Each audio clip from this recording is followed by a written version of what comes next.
There is a family photo on the moon.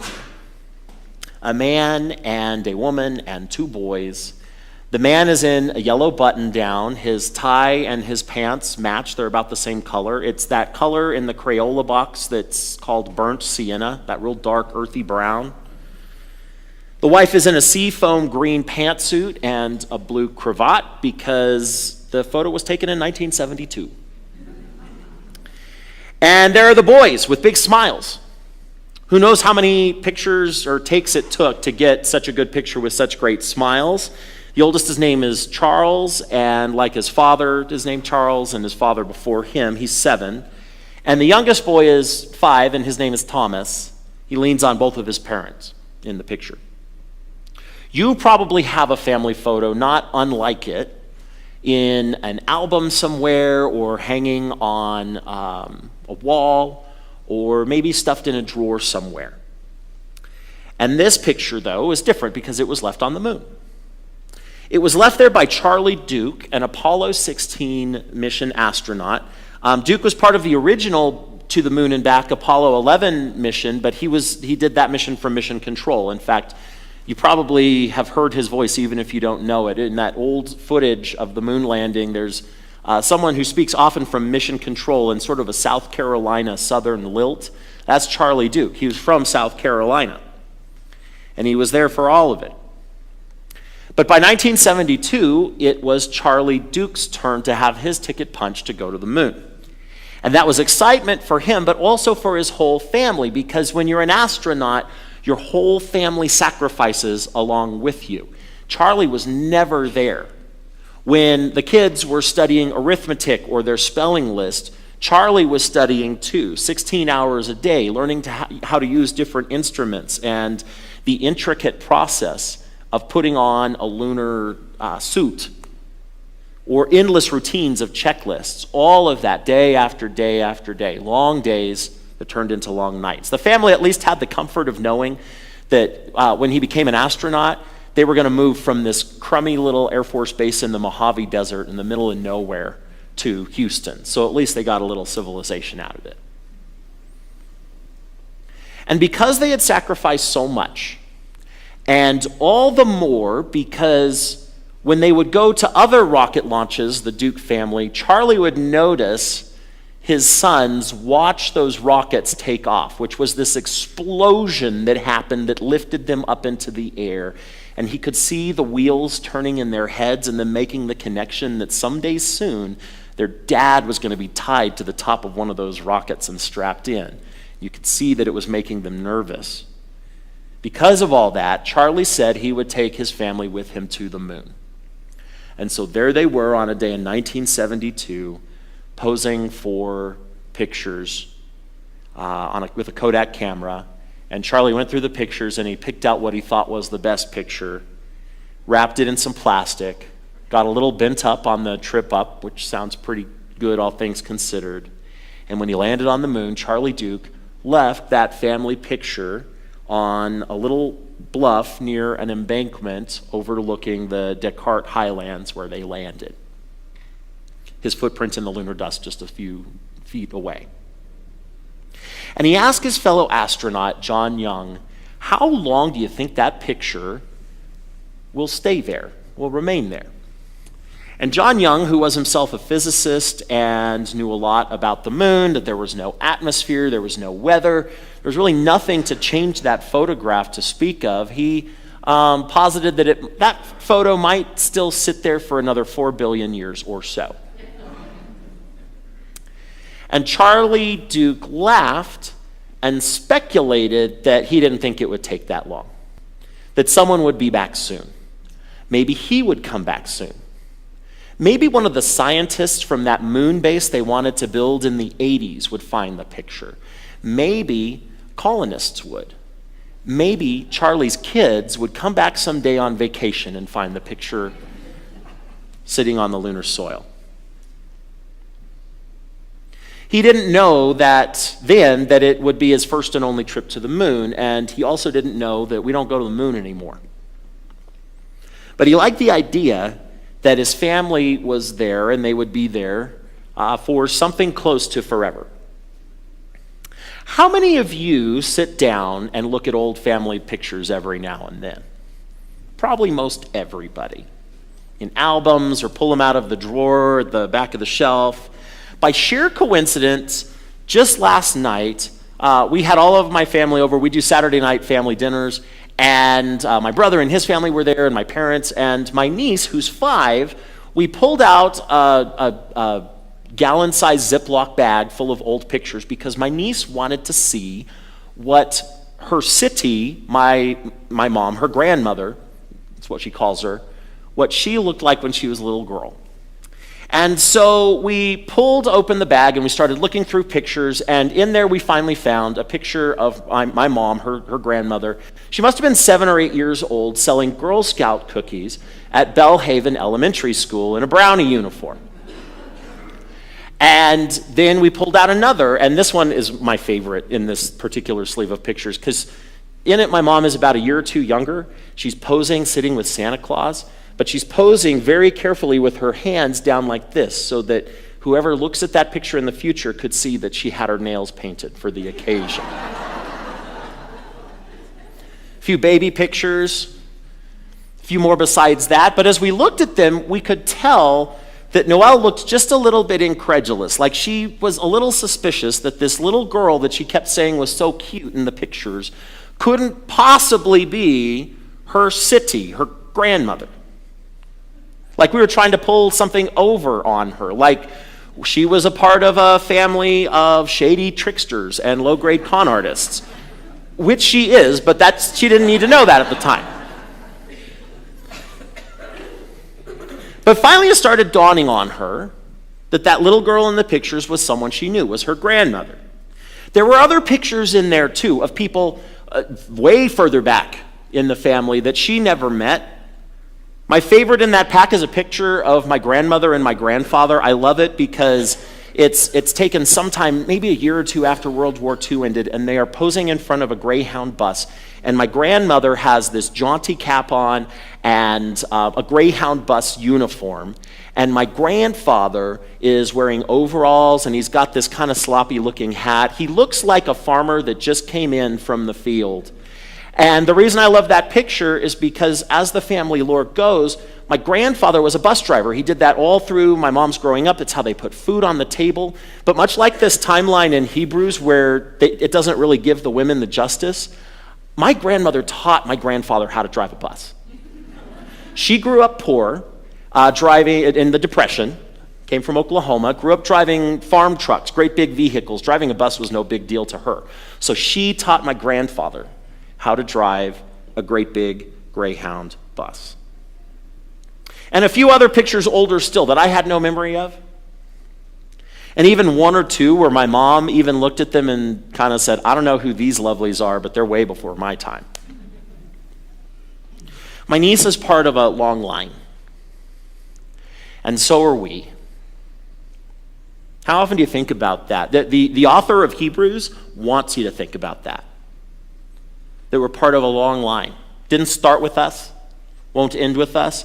He's telling this congregation that this is first century, and at that time, this congregation was going through hardship, and things were really bad with anger and division. Maybe there's even hints in Hebrews that persecution was happening. And the author is telling them, you know what, it's okay, because this didn't start with you, it's not going to end with you. You're part of a long line. Big family.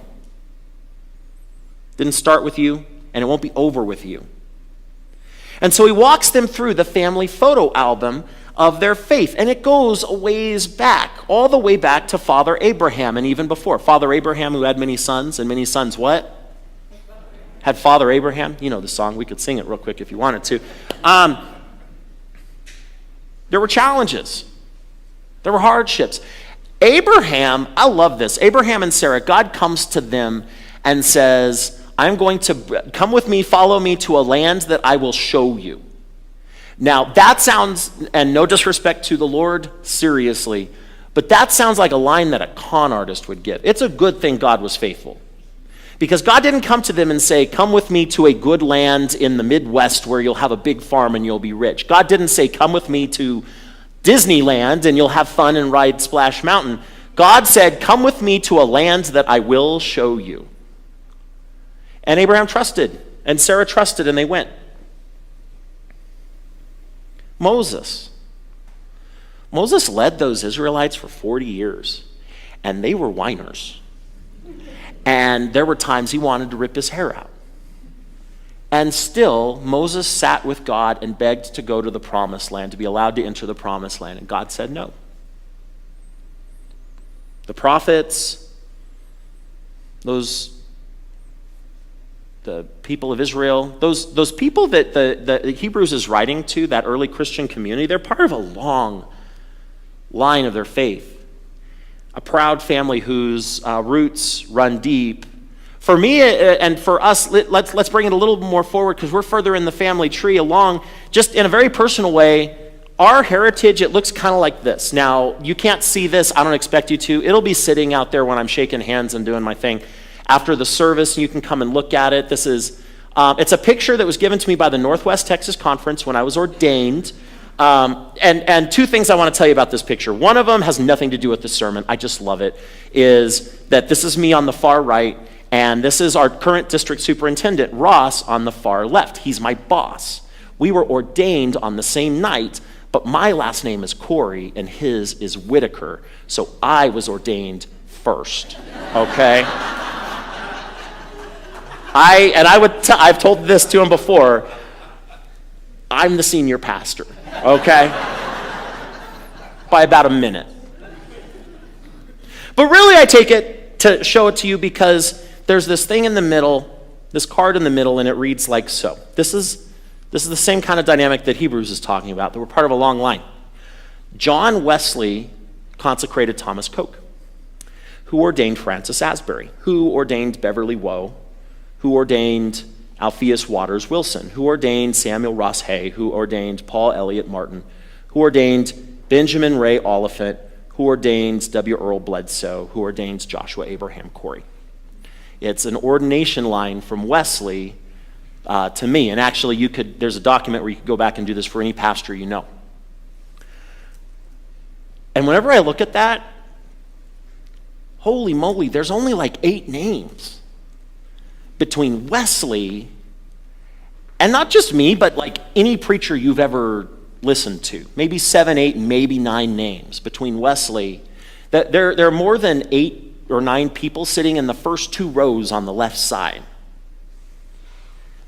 There's not much space. Our outgoing Bishop Schnese, has pointed this out, that the generations that pass the faith, between Jesus and us, let's say, you really want to go back, it's an incredibly small number. I mean, if you think about whoever first comes to mind who sort of shared the faith with you, that told you about Jesus for the first time. And if you count back to who taught the faith to them and the people all the way back to Jesus, I love how Schnese puts this. We're probably talking about less than 100 people between Jesus and you, generation by generation. That's incredible to me because, for one thing, if one of those people or one of those generations had just shrugged and said, well, that's it, chain would have been broken. Would have been a different story. But I also think about it because we're a part of that story.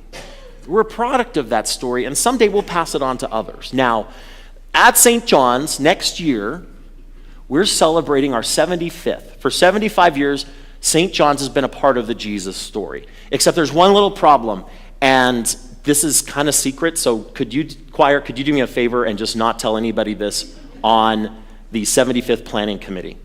Okay. Jill, you're on it, so cover your ears for a moment. St. John's was founded in 1950. So what year is our 75th year?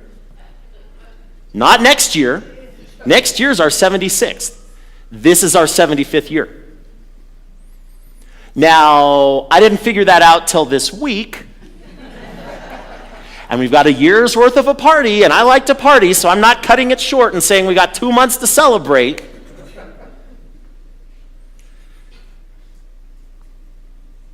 But our church was founded, this church was founded by people who others labeled foolish in their pioneering spirit, including a bishop. Many of you have seen the pictures of that first building they built out on the mesa for St. John's. And so the story goes, and Norma Argo can tell it better than I can, but so the story goes, Bishop Angie Smith, a man known for having an opinion or two, came out and looked around and was disappointed because this was in the middle of the desert. And Albuquerque was a city that was way out there, and there was no way there was going to be a city called Albuquerque that got all the way up here. We were always going to be a church on the outskirts, which of course, as you can see, has borne out perfectly. Can you imagine? Like driving dusty, dirty roads to get out here? But they started something here that's part of our heritage. We don't have any original members left, but a few of you go back quite a ways, almost to those days. And St. John's, much like the city that grew up around it, has never stopped changing. It's always been growing. It's always been changing.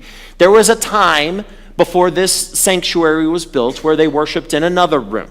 There was a time before the parking lot was paved, and when it rained, it was just going to be a muddy day, and people's shoes got muddy as they walked in because it was a dirt parking lot. There was a time before the Family Life Center that I remember this time. I go back at least just far enough to remember before the Family Life Center was built, and the old fellowship hall was there. And my favorite part about that was the youth were located in like the dirtiest, dingiest basement you've ever seen. How many of y'all grew up in youth group going to that basement? If you think all these people look like they were smokers at some time in their life, no, they were just youth in that basement. That's what it does to you. Lynn Reese at the 9:30 service looked at me real serious and he said, that basement was awesome. And it was. It was. There was a time before a lot of things, and yet people saw the vision for it to be there, and so it came to be. If you ever want to have some fun, come to the office. We have this stack that I will let you look through of church directories over the years, of the many styles of St. John's over the years. The oldest one is from 1977, and I am here to tell you, I looked through it this week. The fashions are not subtle. The hairstyles were strange. Doris Bowen looked so elegant in a blue polka dot dress. She looked like she could have been the star of a TV show. Jack Newsom had a hairstyle that I can only describe as white person afro.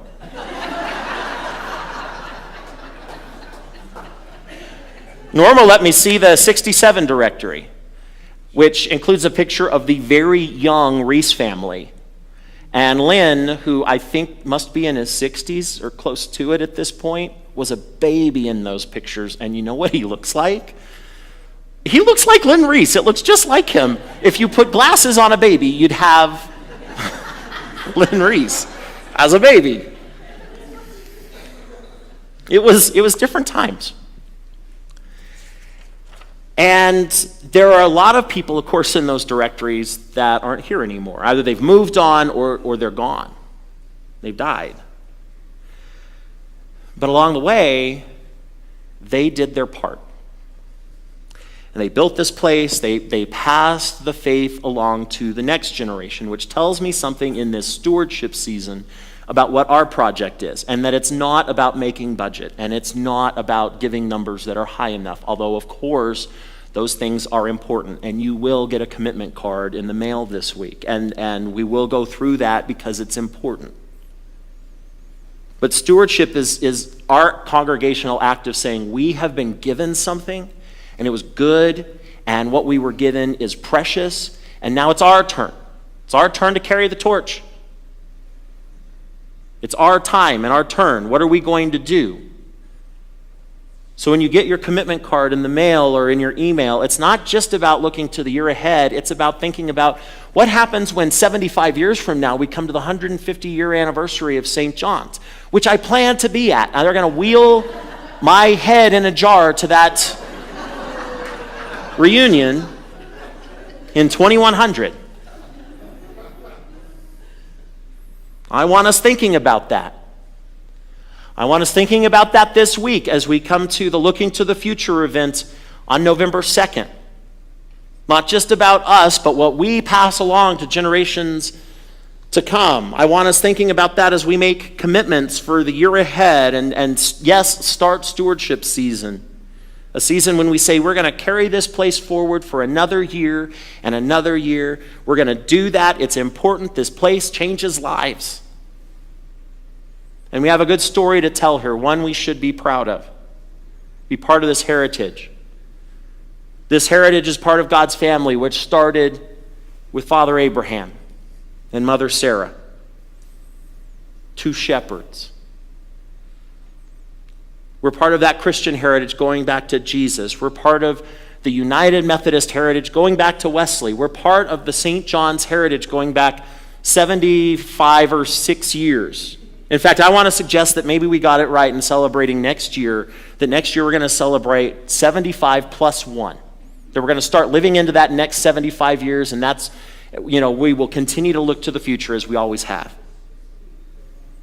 It is like that picture on the moon. Long after we're gone, this place will live on.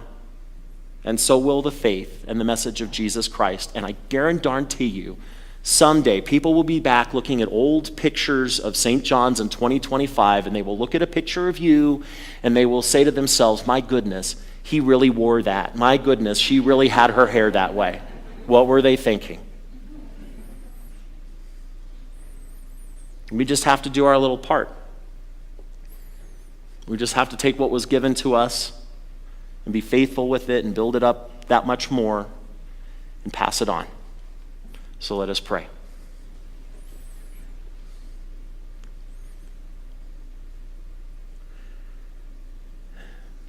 Gracious God, indeed, what gift shall we bring? We bring ourselves to you. We bring our commitment to this church to you. We bring to you these gifts, and we pray that the future of not just this church, but your church, your big global church, will be one that brings joy and hope to people for generations to come. And we'll be part of that, and we'll do our part, but we know it's really your show. And we're just grateful to be able to play bit parts in that story. Amen.